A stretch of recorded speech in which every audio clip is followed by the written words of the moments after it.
हाँ तो नमस्कार साथियों, एक बार फिर से स्वागत है आपका आपके अपने YouTube चैनल विजय जी के में। आज हम पढ़ रहे हैं एसएससी जीडी के लिए इंपॉर्टेंट साइंस के क्वेश्चन।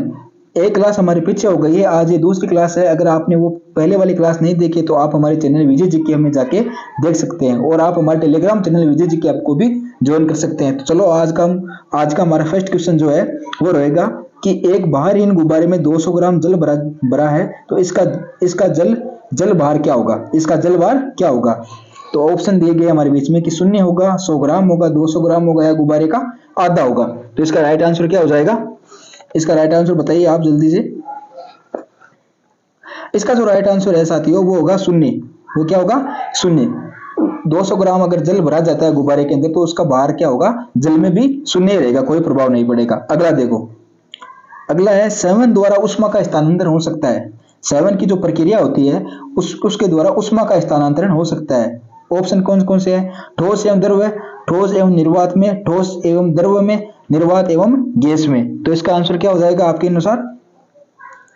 कि मतलब क्या बता रहा है कि ठोस से द्रव में जाएगा या ठोस से निर्वात में जाएगा। निर्वात क्या होता है? जहां पे कोई भी मतलब आप कोई भी इन्वायरमेंट ना होता। निर्वात का मतलब होगा जहां पे ना तो हवा होगी, कुछ भी नहीं होगा, वहां पे निर्वात होगा। गैस एवं द्रव में होगा या फिर निर्वात एवं गैस में होगा। तो क्या हो आपके अनुसार क्या होगा इसका राइट आंसर? इसका जो राइट आंसर है साथियों वो होगा 3 नंबर। इसका जो राइट आंसर है वो क्या होगा? 3 नंबर। गैस एवं द्रव में सेवन की प्रक्रिया के द्वारा उष्मा गैस एवं द्रव के द्वारा स्थानांतरण होगी। अगला अगला जो हमारा 3 नंबर का क्वेश्चन है वो है अपेक्षिक आर्द्रता को किस रूप में व्यक्त किया जा सकता है? जो अपेक्षिक आर्द्रता होती है उसको किस रूप में व्यक्त किया जा सकता है? आपके सामने ऑप्शन है ग्राम में, किलोग्राम में, प्रतिशत में या अनुपात में। आप बताइए कि ग्राम में व्यक्त करते हैं उसको, या किलोग्राम में करते हैं, या फिर प्रतिशत में करते हैं, या फिर अनुपात या रेशियो में करते हैं। तो इसका राइट आंसर क्या हो जाएगा आपके अनुसार? इसका जो राइट आंसर है साथियों वो है प्रतिशत। इसका जो राइट आंसर है साथियों वो क्या है? प्रतिशत। अगला देखो, अगला है निम्न में से कौन सी यांत्रिक तरंग है? निम्न में से कौन सी यांत्रिक तरंग है? कौन कौन सी है? रेडियो तरंग, अक्स तरंग, प्रकाश तरंग एवं ध्वनि तरंग। कौन कौन कौन से ऑप्शन है? रेडियो तरंग, अक्स तरंग, प्रकाश तरंग एवं ध्वनि तरंग। रेडियो तरंगी क्या होती है? जो रिमोट से जो होती है, आपने जो रेडियो तरंगी होती है जो काम में आती है, जो मतलब जो होती है ना, ये विद्युत की काम अंदर काम में आती है ना, जो अभी क्या बोलते हैं भविष्यवाणी में, वो उसमें रेडियो तरंगी काम आती है। अक्स तरंगी हमारी काम आती है, अक्स के अंदर काम में आती है। सिटी स्कैन वगैरह उसमें अक्स तरंगी काम में आती है। प्रकाश तरंगी आपको पता है फोटोग्राफी में काम में आती है। ये दो ध्वनि तरंगी है। ये ध्वनि तरंगी क्या होती है इसके बारे में आपको बताना है कि निम्न में से कौन सी यांत्रिक तरंग है। ये इनमें से कौन सा ऑप्शन आपका होगा? तो आप जल्दी से चूज करिए, बताइए जल्दी से क्या होगा। इसका जो राइट आंसर है साथियों वो होगा 4 नंबर, ध्वनि तरंग। क्या होगा? 4 नंबर। अगला देखो, अगला पराबैंगनी किरणों में ऊर्जा किसकी अपेक्षा अधिक होती है? जो पराबैंगनी किरणें होती है, अल्ट्रावायलेट रेज, वो ना सूर्य से आती है पराबैंगनी किरणें, जो मनुष्य के त्वचा के लिए हानिकारक होती है। कैंसर का जो रोग है इन किरणों के लिए ही संभव होता है। इन किरणों की वजह से ही कैंसर रोग होती है मनुष्य की त्वचा में। तो ये बताओ कि जो पराबैंगनी किरणों की ऊर्जा होती है वो किसकी अपेक्षा अधिक होती है? आपके पास में ऑप्शन है अवरक्त किरणें, गामा किरणें, एक्स किरणें या अंतरिक्ष किरणें। कौन सा ऑप्शन होगा? जल्दी से बताइए आप। तो 5 नंबर में होगा अवरक्त किरणें। कौन सा होगा? अवरक्त किरणें। अगला अगला है एमआरआई मशीन में निम्न में से किसका प्रयोग किया जाता है? जो एमआरआई मशीन होती है, जो हम एमआरआई करवाते हैं हॉस्पिटल में, उसमें कौन सी तरंगे होते हैं? अभी मैंने बताया ना आपको कि एमआरआई मशीन में कौन सी तरंगे होती है। अभी हमने बताया कि जो रेडियो तरंगों का उपयोग कहां पे किया जाता है। उसी प्रकार आप बताओ कि एमआरआई मशीन में कौन सी तरंगों का प्रयोग होता है? कौन सा है? ध्वनि तरंग होता है, अक्स किरणें होती है, पराश्रव्य तरंग होती है, चुंबकीय तरंग होती है। ये जो पराश्रव्य तरंगे होते हैं ये भी ध्वनि का ही एक भाग है। श्रव्य तरंग, पराश्रव्य तरंग और अश्रव्य तरंग आप जानते होंगे। तो इसके बारे में आप बताओ आप कि इसका कौन सा आंसर होगा? इसका जो राइट आंसर है वो है 4 नंबर, चुंबकीय तरंग। और ये इंपॉर्टेंट क्वेश्चन है, एग्जामों में पूछा भी गया है। एग्जाम क्वेश्चन पूछता है कि एमआरआई मशीन में कौन सी तरंग का प्रयोग होता है, तो आपने लिखना है चुंबकीय तरंग। अगला देखो, अगला हमारा जो क्वेश्चन रहने वाला है वो है साबुन के बुलबुलों का जो रंगीन दिखाई देना है। जो साबुन के बुलबुले जो रंगीन दिखाई देते हैं उनका क्या कारण है? साबुन के बुलबुले रंगीन दिखाई देते हैं, उनका क्या कारण है? वो उनका उदाहरण कौन सा है इनमें?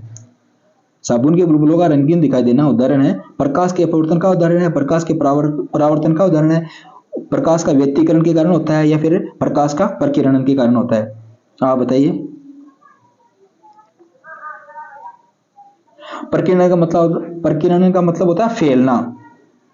प्रकीर्णन का मतलब क्या होता है? फैलना। अपवर्तन क्या होता है? वापस उसी दिशा में चला, और परावर्तन दिशा से भटक जाना। तो आप इसका आंसर बताइए। इसका जो आंसर होगा साथी वो होगा व्यतिकरण, प्रकाश का व्यतिकरण। प्रकाश के व्यतिकरण के कारण जो साबुन में के बुलबुले है उनका रंग रंगीन दिखाई देता है। अगला देखो, समतल दर्पण की वक्रता त्रिज्या क्या होती है? समतल दर्पण की जो वक्रता त्रिज्या है वो क्या होती है? इसका है 0, 1, अनंत, 1 और अनंत के बीच में। ये क्वेश्चन भी बड़ा इंपॉर्टेंट क्वेश्चन एग्जाम में पूछा गया है क्वेश्चन है, तो आप इस पे थोड़ा ध्यान देना कि समतल दर्पण की वक्रता त्रिज्या कितनी होती है। इसका जो आंसर रहने वाला है वो है अनंत, कि समतल दर्पण की वक्रता त्रिज्या अनंत होती है। अगला है किसी अर्धचालक का प्रतिरोध गर्म करने पर होता है। अर्धचालक को बोलते हैं इंग्लिश में सेमीकंडक्टर। जो सिलिकॉन जो है ना, जो अर्धचालक जो किन धातुओं से, सिलिकॉन धातु का प्रयोग किया जाता है अर्धचालक के अंदर, वो है सेमीकंडक्टर बोलते हैं उसको।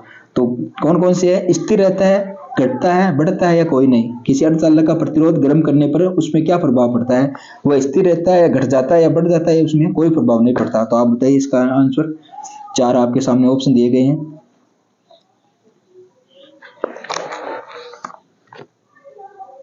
इसका जो आंसर साथ है वो है घटता है। इसका आंसर क्या होगा? उस प्रतिरोध का, उसको गर्म करने पर उसका जो है वो घट जाता है। अगला देखो, सूर्य पर ऊर्जा का निर्माण होता है। सूर्य पर जो ऊर्जा का निर्माण होता है वो कौन से विक्रिया द्वारा होता है? इनमें से जो आपके सामने 4 ऑप्शन है, नाभिकीय विखंडन से होता है, नाभिकीय संलयन द्वारा होता है, ऑक्सीकरण अभिक्रिया द्वारा होता है, या अवकरण अभिक्रिया द्वारा होता है। नाभिकीय विखंडन में आपको बता दूं, नाभिकीय विखंडन होता है कि मतलब एक जो गोला होता है नाभिक को, वहां पे जो उसका विखंडन का मतलब होता है टूटना, संलयन का मतलब होता है जुड़ना। विखंडन का टूटना, संलयन का जुड़ना। और एक है ऑक्सीकरण अभिक्रिया, एक है अवकरण अभिक्रिया। इनमें से कौन सा आपका राइट आंसर होगा? आप अपने हिसाब से बताइए। ये जो हमारे इसका राइट आंसर होगा नाभिकीय संलयन द्वारा, नाभिकों का जुड़ना। नाभिकीय संलयन होता है नाभिकों का जुड़ना। ये जो विक्रिया होती है सूर्य के में, वो आपको मैं आगे बताऊंगा जब हम पढ़ेंगे, जब हम ऊर्जा का निर्माण पढ़ेंगे तब हमारे बीच में आएगी नाभिकीय विखंडन, नाभिकीय संलयन, अभी परमाणु बम, हाइड्रोजन बम, वो आगे आएंगे, वो मैं आपको आगे बताऊंगा।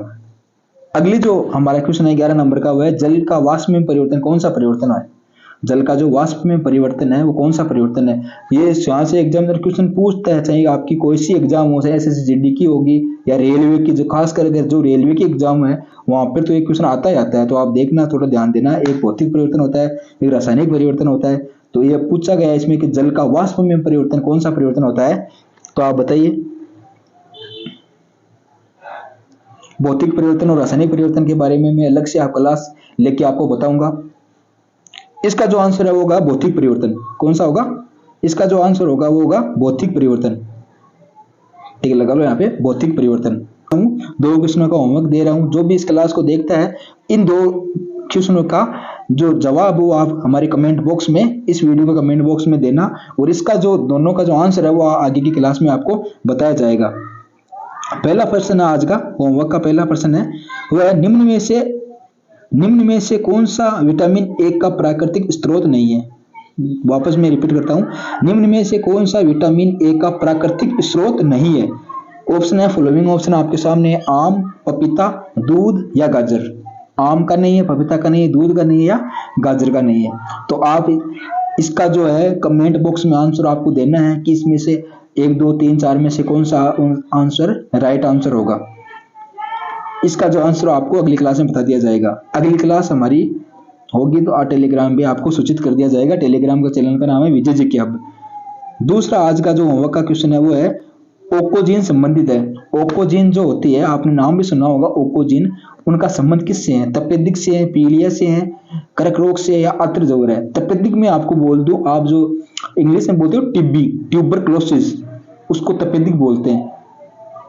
ठीक है, तपेदिक से है, पीलिया से है, कर्क रोग है, या आंत्रजवर है? इसका आंसर क्या होगा आपके हिसाब से? ये भी वेरी इंपॉर्टेंट क्वेश्चन है एग्जाम का।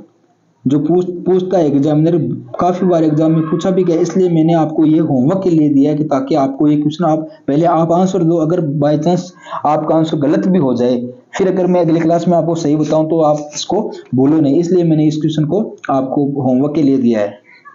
तो इस क्वेश्चन का भी आप कमेंट बॉक्स में आंसर जरूर बताना। तो ठीक है, आप हमारे Telegram channel visit GK hub को ज्वाइन कर सकते हो। महत्वपूर्ण एग्जाम की महत्वपूर्ण सूचना है वो टेलीग्राम चैनल पे आपको पहुंचा दी जाएगी। टेलीग्राम चैनल पे क्यूज भी हो रही है आगे, अगर आप ज्वाइन करोगे तो जो ज़्यादा से ज़्यादा संख्या में बच्चे ज्वाइन करेंगे तो क्यूज टेस्ट वगैरह लगातार उस पर होते रहेंगे, और जो भी महत्वपूर्ण वीडियो क्लास जो भी अपडेट है वो हम आपको टेलीग्राम चैनल पे देते रहेंगे। तो ठीक है साथियों, धन्यवाद।